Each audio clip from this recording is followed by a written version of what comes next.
Christian minority సంక్షేమానికి కృషి చేస్తారని, సమస్యలను పరిష్కరించేందుకు ప్రభుత్వం దృష్టికి తీసుకెళ్తారని Christian minority finance corporation chairman Deepak Jan అన్నారు.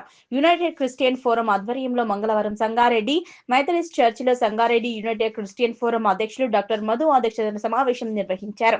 ఈ సమావేశానికి ముఖ్య అతిథులుగా TGIIC corporation chairman Nirmala Jaggareddy హాజరయ్యారు. ముందుగా యునైటెడ్ క్రిస్టియన్ ఆధ్వర్యంలో వారిని సన్మానించారు. ఈ సందర్భంగా Christian minority corporation chairman Deepak Jan మాట్లాడుతూ క్రిస్టియన్ మైనార్టీల అభివృద్ధికి కృషి చేస్తారని, సమస్యలను ప్రభుత్వం దృష్టికి తీసుకువెళ్లి పరిష్కారానికి కృషి చేస్తారని తెలిపారు. క్రిస్టియన్ సంక్షేమం ద్వారా ప్రతి ఒక్కరికి సంక్షేమ ఫలాలు అందే విధంగా కృషి చేస్తారని అన్నారు. క్రిస్మస్ వేడుకలను ఘనంగా నిర్వహించుకునేందుకు ప్రభుత్వం కృషి చేస్తుందన్నారు. TGIIC corporation chairman Nirmala Jaggareddy మాట్లాడుతూ తెలంగాణ రాష్ట్రంలో కాంగ్రెస్ పార్టీ అన్ని కులాలకు అతీతంగా ఉండే పార్టీ అని, క్రిస్టియన్ మైనార్టీ సంక్షేమం నుంచి లబ్ధి పొందే విధంగా రాష్ట్ర ప్రభుత్వం దృష్టికి తీసుకువెళ్తామని తెలిపారు. యువతీ యువకులు పరిశ్రమలలో ఉద్యోగాలు ఇచ్చే దిశగా కార్యాచరణ జరుగుతోందని, నియోజకవర్గంలోని పరిశ్రమలు వస్తే యువతీ యువకులకు ఉద్యోగాలు వస్తాయని, కృషి సంకల్పంతో పరిశ్రమలు తెచ్చే విధంగా కృషి చేస్తున్నామని తెలిపారు. క్రిస్టియన్ మైనార్టీ సంక్షేమానికి కృషి చేస్తామన్నారు. ఈ కార్యక్రమంలో methodist church pastor Gideon, united Christian forum అధ్యక్షులు Madhu, Reuben Reddy, Sunil Kumar, Sudhir Raj, Nelson Raj, independent churches పాస్టర్లు తదితరులు పాల్గొన్నారు. క్రిస్టియన్ మైనారిటీ తరఫున మేము వింటా ఉన్నాము, ఎన్నో స్కీమ్స్ ఉన్నాయని చెప్పేసి ఇంతవరకు మేము ఎలాంటి స్కీమ్ కూడా ఉపయోగించుకోలేదు. సరైన దిశానిర్దేశం మాకు చెప్పేవాళ్ళు లేక ఇప్పుడు ఆ కొరతను మీరు తీరుస్తారని చెప్పేసి మేమంతా ప్రగాఢమైన విశ్వాసంతో వెయిట్ చేస్తూ ఉన్నాము. ముఖ్యంగా రాష్ట్రం అంతటా కూడా ఈ సమస్య ఉద్భవిస్తూ ఉంది. రాష్ట్రం అంతటా కూడా మీరు ప్రత్యేకమైన జీవోలు కానీ చేసి ఓల్డ్ ఏజ్ హోమ్స్ గురించి ఒక ప్రత్యేకమైన స్థలం కేటాయిస్తే దానికి కూడా చాలామంది ఓల్డ్ ఏజ్ సఫర్ అవుతూ ఉన్నారు. వాళ్ళు ఎక్కడ ఉండలేక నాకు ఇబ్బంది పడుతూ ఉన్నారు. అటువంటి దాన్ని ఒకటిను మరియు ఆర్ఫనేజ్ గురించి కూడా స్థలం కేటాయించినట్లయితే ఈ క్రిస్టియన్ కమ్యూనిటీ అంతా కూడా మేము మెయింటైన్ చేసుకుంటామని చెప్పేసి సవినయంగా మీకు మనవి చేస్తూ ఉన్నాం. అలాగే ఎడ్యుకేషన్ చాలా ప్రాముఖ్యమైనది కాబట్టి క్రిస్టియన్ మైనారిటీ తరఫున ఎడ్యుకేషన్ అనే ఫౌండేషన్ ఇచ్చినట్లయితే అనేక మందికి భవిష్యత్తు ఏర్పాటు చేసుకోవడానికి సరైన గమ్యం ఏర్పడుతుందని చెప్పేసి దానికి కూడా మీరు ఒక సలహా ఇచ్చి ఒక మంచి సమయం మరి పండుగ వాతావరణం వెళ్ళిపోవడం జరిగింది. మీరందరూ కూడా మరి ప్రతిరోజు కూడా ఒక్కొక్కరి ఇంట్లో ఒక్కొక్క రోజు క్రియేట్ చేసుకొని భక్తి శ్రద్ధలతో మరి ఉండడం జరుగుతుంది. ముఖ్యంగా ఈరోజు కార్యక్రమానికి మన దీపక్ జన్ గారు రావడానికి మీ అందరికీ తెలుసు. పార్టీ పరంగా రాష్ట్రం అంతా కూడా ఈ ఉత్సవాలు మీటింగ్లు పెట్టడం జరుగుతుంది. ఎప్పుడైనా కాంగ్రెస్ పార్టీ అన్ని కులాలు మతాలు భేదాలు లేకుండా అందరినీ కలుపుకునే పార్టీ ఒకటి కాంగ్రెస్ పార్టీ. కాబట్టి ఈరోజు ఇంత మంచి వాతావరణం చూస్తున్నామంటే మరి గవర్నమెంట్ వచ్చి సంవత్సరం అయింది. మీ అందరూ కూడా ఎలాంటి ఇబ్బందులు ఉన్నాయి, ఇలాంటి అవసరాలు ఉన్నాయని తెలుసుకోవడానికి మరి దివ్యంగా రావడం జరిగింది. ప్రభుత్వం తరఫున తప్పకుండా ఇప్పుడు మూమెంట్గా పెద్దలు చెప్పినట్టు సమస్యలు మరి మనందరికీ తెలుసు. నేను వచ్చినప్పుడు కూడా చెప్తున్న కాలం గడిపినా తప్పకుండా ఇప్పుడున్న మన ప్రభుత్వంలో ఇంకా 4 సంవత్సరాలు ఉంది కాబట్టి తప్పకుండా వాటిని అన్నిటి కూడా సాధించుకుందాం. అందరం కూడా సంతోషంగా ఉన్నాం. ముఖ్యంగా నాకు రూపొందించిన మాట ఏమన్నా అంటే నేను ఇండస్ట్రీ చైర్మన్ కాబట్టి ఉపాధి కల్పించాలి. మా దగ్గర చదువుకున్న వాళ్ళు యువకులు ఉన్నారు, సంగారెడ్డిలో అందరూ ఉన్నారు. తప్పకుండా మన ఇల్లు చక్కబెట్టుకున్నా అంటే బయట చూడమంటారు ఎవరైనా. మరి మన సంగారెడ్డిలోనే కాన్స్టిట్యున్సీలోనే తప్పకుండా స్మాల్ ఇండస్ట్రీలు ఏర్పాటు చేయడం జరుగుతుంది. ఆల్రెడీ ప్రాసెస్లో ఉన్న జగ్గారెడ్డి గారు మరి అది చూస్తూ ఉన్నారు. త్వరలోనే మళ్ళీ సంవత్సరం మళ్ళీ ఇలాంటి కార్యక్రమం ఏర్పాటు చేసుకున్న లోపలనే ఇండస్ట్రీలు వస్తాయి. మనమందరం కూడా పారిశ్రామికవేత్తలు కావాలి. మనం కూడా భాగస్వాములై మన భవిష్యత్తు మన చేతుల్లో ఉందని తెలియజేసుకుంటూ సెలవు తీసుకుంటున్నాను. ఆలోచన చాలా మంచి ఆలోచనని నేను తెలియపరుస్తున్నాను. ఎందుకంటే మనమందరం ఒక తాటిపైన రావడానికి ఇది చాలా ఉపయోగపడుతుందని నేను ఖచ్చితంగా నమ్ముతున్నాను. ఈ యొక్క సమావేశంలో చూస్తే అందరూ మోస్ట్లీ అన్ని డినామినేషన్స్కి సంబంధించిన వారు ఇక్కడ ఉన్నారు.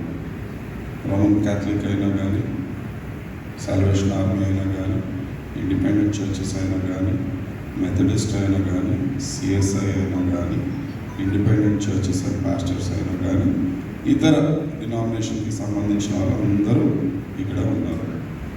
మన డినామినేషన్స్ వేరే ఉండొచ్చు, కానీ మన మార్గం ఒకటే, యేసు రైట్. సో వాక్యం చెప్పేటప్పుడు రెవరెండ్ గారు మన మధ్యలో ఐక్యత విషయంలో కూడా మాట్లాడడం జరిగింది. మనము ఎలా సమాజంలో ప్రవర్తించాలనే విషయాలు కూడా మాట్లాడడం జరిగింది. సో నేను మీడియా ముందు అది మా Christian forum, United Christian forum తరఫున నేను రిక్వెస్ట్ అడగడం జరిగింది. బరియల్ గ్రౌండ్, సమాధుల కొరకు స్థలం, దానిపైన మేము చర్యలు తీసుకుంటున్నాము. మన సమాజంలో, క్రైస్తవ సమాజంలో సమాధికి స్థలం అనేది నంబర్ 1 ఇష్యూ. ఇది మనము సాల్వ్ చేసుకోగలిగితే ఇక ఎక్కువ పెద్ద ఇష్యూస్ ఏమి ఉండవు మన క్రిస్టియన్ సమాజంలో. సో ఖచ్చితంగా దానిపైన మేము ప్రణాళికలు సిద్ధం చేస్తున్నాము.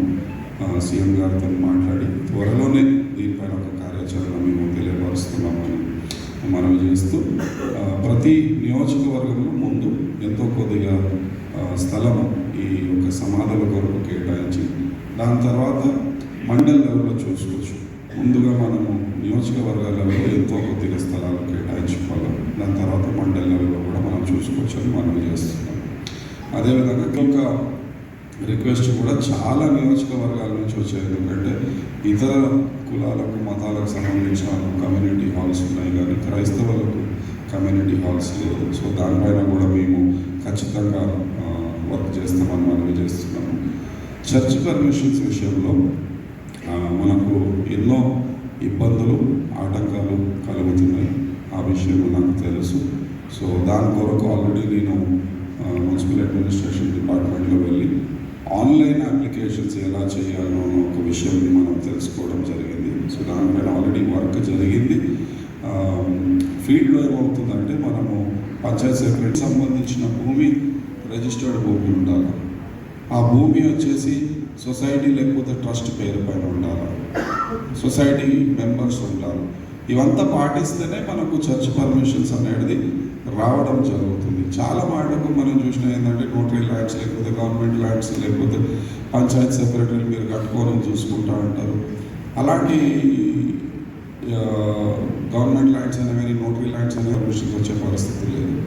పంచాయత్ సెక్రటరీ లేకపోతే సర్పంచ్ మీరు కట్టుకోండి నిషన్స్, మన సర్టిఫికేట్స్, అసలు క్రిస్టియన్ అయినా, చర్చ్ నడుపుతున్నారా, సొసైటీ ఉందా, ట్రస్ట్ ఉందా, అసలు వీళ్ళకి పర్మిషన్లు ఉన్నాయా, ఈ విషయాలలో కూడా చూస్తున్నాం. సో మనం సరిగా ఉంటేనే మనము నీటుగా గట్టిగా నిలబడొచ్చని మనవి చేస్తున్నాం. సో దయచేసి లోన్స్, క్రిస్టియన్ కార్పొరేషన్, సో ఖచ్చితంగా ఉద్యోగ అవకాశాలు కార్పొరేషన్ పరంగా మేము ఎక్కువ ఏం చేయలేము, కానీ స్కిల్ డెవలప్మెంట్ ప్రోగ్రామ్స్, ప్రత్యేక నైపుణ్యాలు నేర్పించి తద్వారా వారికి ఉద్యోగాలు వచ్చే కార్యక్రమాలు మేము ఖచ్చితంగా చేపడుతున్నామని తెలియపరుస్తున్నాము. ఈ సంవత్సరం 1500 మంది క్రైస్తవులకు మేము ప్రత్యేక నైపుణ్యాల్లో ట్రైనింగ్స్ ఇచ్చేసి దాని తర్వాత వారికి ఉద్యోగాలు వచ్చే కార్యక్రమం కూడా మేము చేస్తున్నామని మనవి చేస్తున్నాము. ప్రశ్నల పరంగా ఫండ్స్ కూడా మేము ఇచ్చే ఒక కార్యక్రమం చేయబడుతున్నాము, మేము సపోర్ట్ చేస్తాం. కానీ మనం పక్క లీగల్ ఉండాలి. చర్చ్ అంటే మనకు ఆ ల్యాండ్ అనేది రిజిస్టర్డ్ ఉండాలి, ఆ ల్యాండ్ అనేది చర్చ్ పేరు పైన ఉండాలి, రైట్. ఆ నిబంధనలు పాటించుకుంటే ఖచ్చితంగా వస్తుంది. పిల్లలు విదేశాలకు వెళ్ళి యుఎస్ అయినా కానీ, యూకే అయినా కానీ, Australia, Singapore, Japan, Dubai, Korea లాంటి దేశాల్లో వెళ్ళి పోస్ట్ గ్రాడ్యుయేషన్ మరియు పిహెచ్డి కోర్సెస్ కూడా చేసుకోవడానికి ఆస్కారం ఉంటుంది. దీని కొరకు ప్రభుత్వం ప్రతి స్టూడెంట్కి 20 లక్షల రూపాయలు గ్రాంట్ ఇవ్వడం జరుగుతుంది. అంటే ఇది లోన్ కాదు, ఇది గ్రాంట్. ఇది మీరు తిరిగి కట్టాల్సిన అవసరం లేదు. ఓకే. అదేవిధంగా మైనారిటీ రెసిడెన్షియల్ స్కూల్స్, మనకు పేద క్రైస్తవ పిల్లలు వెళ్ళి ఫ్రీగా చదువుకోనికి మైనారిటీ రెసిడెన్షియల్ స్కూల్స్ కూడా స్థాపించడం జరిగింది. రాష్ట్ర వ్యాప్తంగా ఆల్మోస్ట్ ఒక 200 మైనారిటీ రెసిడెన్షియల్ స్కూల్స్ ఉన్నాయి. గతంలో ఎన్నడూ లేనట్టు ఈసారి రేవంత్ రెడ్డి గారి నాయకత్వంలో కాంగ్రెస్ ప్రభుత్వము 10,000 సీట్లు, ఒక్కొక్క స్టూడెంట్కి 1,25,000 రూపాయలు ఖర్చు అవుతుంది. ఓకే, ఈ 10,000 సీట్లు